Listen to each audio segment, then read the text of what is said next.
अध्यक्ष म्हणजे सामान्य सदस्यांनी जो प्रश्न इथे उपस्थित केला आहे, मुळात आता आपण आपल्याला सर्वांना माहिती आहे की माननीय मुख्यमंत्री महोदयांनी वरुणनी केलं ना 2024च्या आपल्या विधिमंडळाच्या अधिवेशनामध्ये आपण कारागृह आपला जो कायदा आहे त्याच्यामध्ये आपण सुधारणा केली आहे, नवीन कायदा आपण पारित केलेला आहे.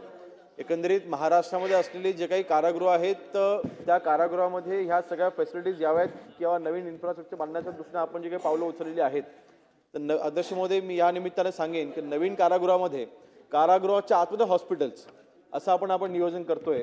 आता आपण बेसिक ब्लड टेस्ट वगैरे आपण या रेग्युलर चेकअप वगैरे आपण त्या फॅसिलिटीज आहेत, डॉक्टर व्हिजिटिंग डॉक्टर्स वगैरे असतात, परंतु NICU सारखी फॅसिलिटी ही कारागृहाच्या आतमध्येच असली पाहिजे ह्या दृष्टीने आपण तिथे विचार करतो आणि नवीन कारागृह जे आपण बांधणार आहोत त्याच्यामध्ये ह्या फॅसिलिटी आपण तिथे उभ्या करतोय.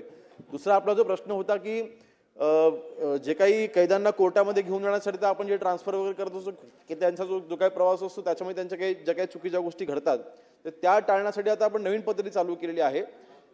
आपण जे काही आपले कोर्ट आहेत त्या सगळ्या बहुतेक सुनावण्या आता VC द्वारे आपण आता जेलमध्येच करतोय.